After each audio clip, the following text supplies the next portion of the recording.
Y el título que le he puesto es Desde la risa, ¿no?, a la transformación de la risa en confianza, de Abraham, ¿no?, la historia de Abraham e Isaac, la transformación de la risa en confianza. ¿Y por qué este título, no? ¿Por qué hablo de la risa si parece que no entra aquí? Bueno, porque el significado de Isaac es precisamente el de risa. Es precisamente el de risa. Tengo mi hermano que va detrás mía, se llama Isaac, ¿no? Y mi madre, que nos buscó nuestros nombres por nuestro significado, siempre recuerda que el significado de Isaac es risa. Por eso hablo de la risa. También hablo de la confianza porque Moriah es el lugar al que al final acaban yendo Abraham e Isaac. Como bien hemos escuchado, ¿verdad?, empezó a ser conocido con ese significado de Dios provee. Por eso hablo de la risa a la confianza y ahora me explicaré al respecto de esto. Pero antes de entrar en esa explicación, la verdad es que os quería decir que no es un texto fácil de leer y de reflexionar, porque da para mucho, ¿verdad? Y de hecho en la historia de la Iglesia, e incluso antes del judaísmo, porque este texto es compartido desde la fe judía, ¿no?, también es un texto donde se reflexiona, pues se han hecho muchas preguntas, ¿no? El texto empieza diciendo que después de estas cosas, ¿no?, en el capítulo 22, ¿después de qué cosas? ¿De qué cosas? Bueno, pues yo creo que tiene que ver con algunas de estas cosas que os he ido adelantando, ¿no?, con toda esa historia que os he ido explicando. ¿Por qué solamente sale en este versículo, en ese versículo sale la palabra Abraham una vez, pero después sale más veces? ¿Qué significa esa frase que Abraham dice, aquí estoy? ¿No suena que también la dijo, por ejemplo, Moisés o Samuel, que pasa por ser el representante de la ley y uno de los grandes profetas? Pues respondieron de esa misma manera, ¿no? Aquí estoy. Qué curioso, ¿no? Cuántas sincronías, ¿no?, en el texto. ¿Por qué Dios utiliza tres maneras diferentes a la hora de referirse a Isaac? Tu hijo, tu único hijo, al que amas. ¿Cuántos énfasis en esto, verdad? ¿Por qué ir a Moriah? ¿Dónde está ese sitio? ¿Qué montaña o qué monte había allí? ¿Por qué ofrecer un holocausto, ¿no? ¿Y por qué ofrecer a tu hijo? La verdad es que hay grandes preguntas aquí, ¿no? Si las leemos a la luz del siglo XXI en el que estamos, aún surgen más preguntas, porque claro, los sacrificios, especialmente de un niño, nos horripilan, ¿no? Nos producen un lógico rechazo, ¿no? Especialmente cuando se habla de abuso infantil y tantas cosas que están en nuestra sociedad y que no nos encajan como personas, y mucho menos como cristianos, que sostenemos un mensaje de que Dios es amor y Dios nos ama y Dios nos ha dado la vida para que la cultivemos y la proyectemos. Por lo tanto, aquí hay algunas aparentes contradicciones, ¿no?, o contradicciones en sí mismas, ¿no?, y que no son fáciles de gestionar. Por lo tanto, el texto ha dado para mucha reflexión, genera muchas dudas y os voy a hacer un adelanto, no voy a resolver alguna de esas dudas, porque está muy bien que tengamos dudas y reflexionemos sobre muchas de estas cuestiones, porque así ha pasado en la historia de la Iglesia, así pasa y así pasará, especialmente en reflexiones como las de este texto, ¿no? Yo tengo mi opinión, mi visión, que os compartiré, ¿vale? Y por eso este título y esta predicación, de tal manera que al mismo tiempo sea edificante para nuestra comunidad, para la Iglesia cristiana del siglo XXI y también para nuestra vida de fe, que en definitiva también cada uno a nivel personal llevamos adelante. Pero la verdad es que las respuestas son múltiples, los acercamientos al texto son múltiples y todos son válidos. Y de todos podemos aprender. El único problema es que solamente tenemos una predicación con un tiempo muy limitado como para poder llegar a todas, ¿no?, como nos suele pasar. Así que nos centraremos en un aspecto de todas las derivadas que existen en el texto. Antes de esta diapositiva yo había puesto una imagen, que es una imagen que he hecho servir también para la portada, ¿no? Es esta imagen. Y con esta imagen yo quería ilustraros esto que os estoy diciendo, porque esto es una representación de la historia de Abraham e Isaac. Si os fijáis, en las cuatro escenas son como los cuatro momentos más significativos de la historia que hemos leído, que nos ha leído Roger, ¿vale?, y que nosotros pues, podemos recuperar en casa con todos sus detalles. También es cierto que si os fijáis en los detalles de la representación y de cada una de las escenas, a veces aparecen elementos ahí que no están en el texto, ¿vale? Son añadidos, ¿no? Interpretación, maneras de entenderlo, maneras de verlo, y que están ahí, ¿no? Bueno, es interesante, por lo tanto, saber que es un texto que genera mucha reflexión y como digo, genera muchas preguntas, y que todas ellas son válidas, y que no está mal tener preguntas y dudas sobre el texto bíblico, y que nos llame, por lo tanto, a la reflexión. La idea que yo quisiera compartiros, y aquí sí que podemos pasar a la siguiente diapositiva por si me queréis acompañar, es esa idea de que Isaac significa risa y sonreír, ¿no? Y ahí está el trasfondo de la promesa que Dios había dado a Abraham. Quizás algunos sabéis cuál fue esa promesa, a lo mejor otros no tenéis muy claro que Dios había prometido a Abraham una descendencia tan numerosa como los granos de la arena del mar, ¿no? Y claro, esa promesa que Dios había hecho en su momento, pues la verdad es que Abraham había tenido, vamos a decirlo políticamente correcto, ¿no?, serias dudas, por no decir absoluta incredulidad, de que eso pudiera pasar. Una incredulidad que compartió con Sara, con su mujer.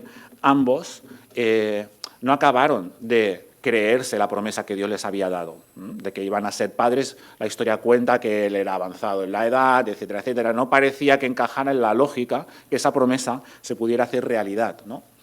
Entonces, cuando el texto explica esta historia, en unos capítulos anteriores a este que estamos meditando hoy, pues juega con esa palabra risa.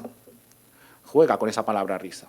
Porque primero fue una risa de incredulidad, como diciendo, ¿te va a tocar la lotería? Sí, sí, jajaja, ja, ja, y todas hacemos bromas, ¿no? Esa risa incrédula, de que vale, vale, lo que tú me digas, pero... Pues esto parece que está, ¿no?, en este sustrato, ¿no?, en este background de la historia. Y después, cuando resulta que la promesa se cumple, que Sara se queda embarazada y llega Isaac, entonces Sara dice, Dios me ha hecho reír, ¿no? Pero esta vez de alegría, ¿no? Entonces, otra vez más, la palabra risa va, de alguna manera, interconectando esa historia. Y ya el colmo de la historia es que, claro, al hijo, ¿no?, pues se llama Isaac, que como os digo significa risa, porque Sara había dicho, Dios me ha hecho reír, ¿no? Por lo tanto, una historia que comienza en la incredulidad en las promesas de Dios. Abraham y Sara no creen que Dios vaya a cumplir esa promesa, que Dios vaya a levantar un pueblo, no les vaya a levantar descendencia, pues acaba en risa, ¿no? Pero en medio de toda esa historia, y es bueno saberlo, digo, ellos empiezan a elaborar un plan alternativo que no acabó saliendo del todo bien.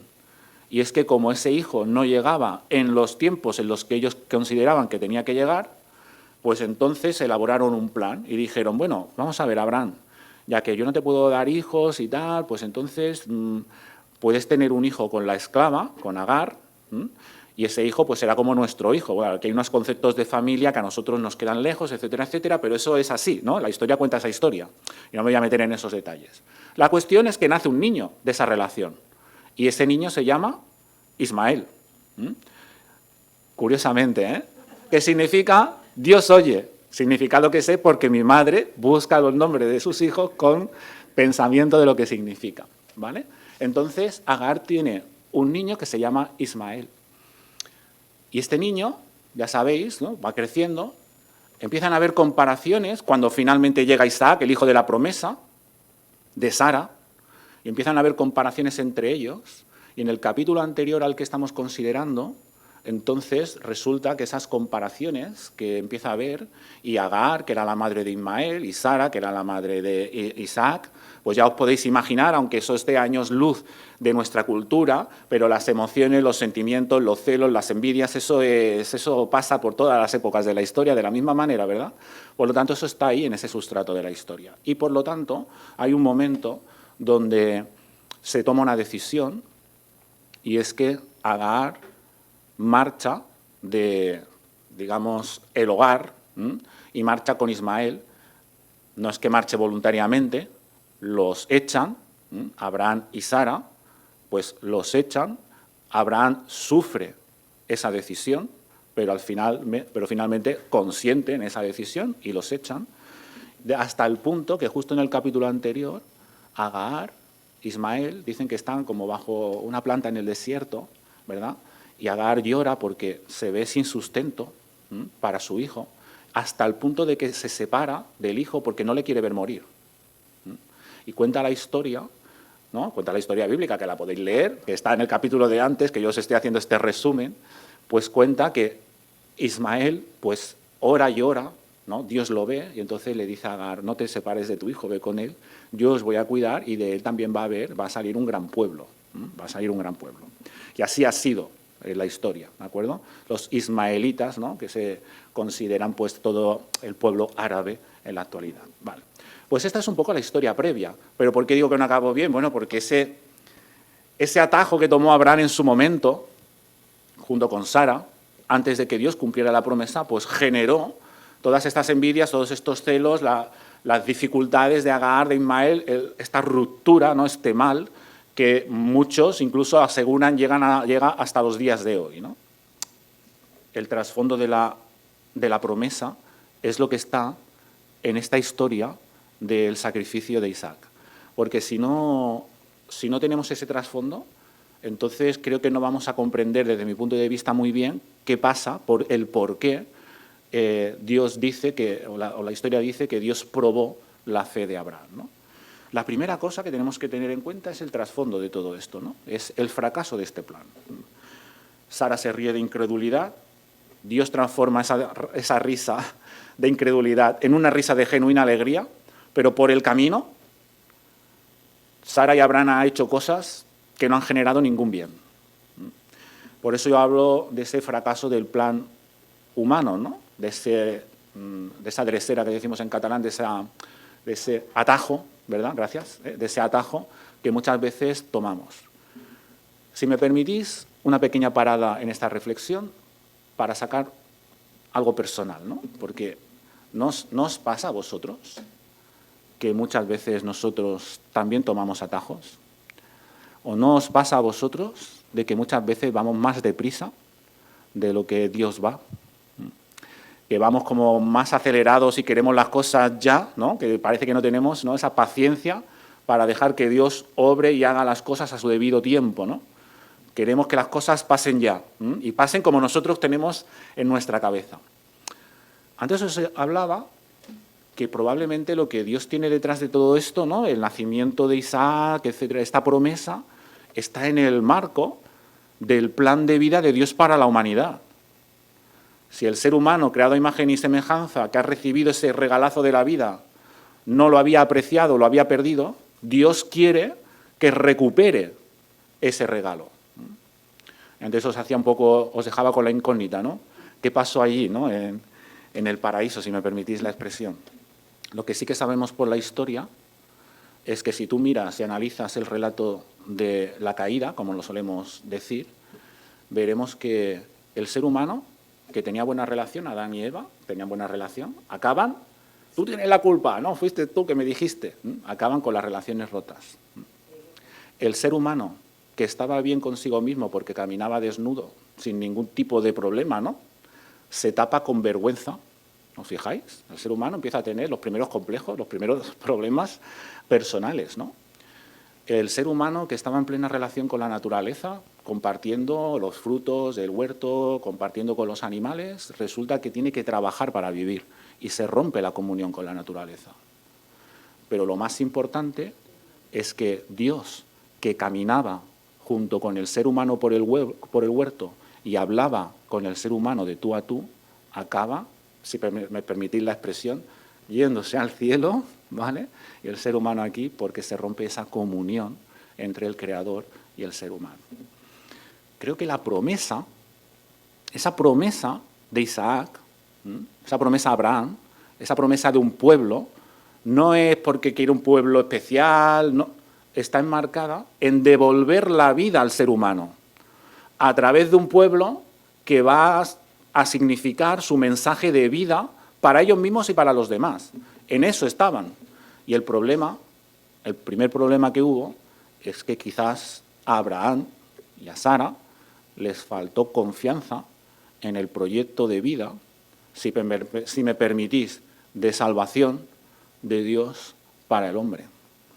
Así que, si nos ponemos ahí y si salvamos la diferencia cultural enorme que tenemos con respecto al siglo XXI, con respecto al texto que estamos reflexionando, y si entendemos que además los textos que se producen en la palabra responden a una cultura y tienen un objetivo didáctico, que es mi acercamiento, quizás ahí me puede un poco el punto antropológico, ¿no? que ya sabéis que estudio, pues entiendo que esta historia de Abraham es como una reválida, ¿no? Te hice una promesa de vida y dudaste. Y estableciste un plan que no acabó yendo del todo bien. ¿Vamos a continuar adelante con este plan? ¿Sí o no? Quizás este es el sentido de la prueba, ¿no?, que Dios hace a Abraham. Como os decía, en este camino de vida, de reconstrucción de la vida para nosotros, para los demás, de ser iglesia, de ser personas en medio de este mundo, nuestra confianza en Dios es firme, o muchas veces cogemos atajos y remodelamos un poquito el plan de Dios a nuestro gusto, ¿no? Con buena intención, con buena intención, como hizo Abraham, ¿no? Dios me ha prometido un hijo, pues mira, un hijo, ¿no? Pero hecho a mi manera, o dejamos que Dios sobre, ¿no? Claro, como os digo en la siguiente diapositiva, la prueba, en definitiva, es como un ejercicio de valorar nuestra confianza. Estamos en la prueba de la confianza en Dios, aquí, ¿vale? Es una prueba de la confianza en Dios. Aquí es donde estamos, porque en definitiva, la confianza en Dios es el eje del pueblo de Dios. La confianza en Dios es el eje de la fe, es el eje de lo que creemos como pueblo de Dios.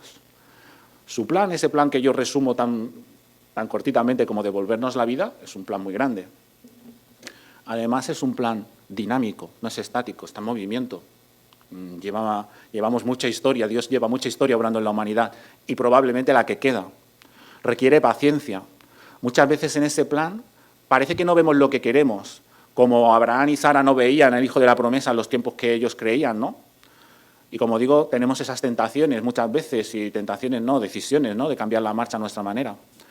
Pero realmente la confianza en que Dios sigue adelante con ese plan de vida en el que nos incluye es fundamental como parte del pueblo de Dios. Así que yo creo que Dios es como si estuviera trabajando con Abraham, ¿no?, de manera didáctica, para irle enseñando que eso es fundamental. Pero no solo a él, porque ya sabéis que Abraham es uno de esos referentes de Israel, ¿no? Y como digo, es que esto es una enseñanza que Israel toma para sí mismo.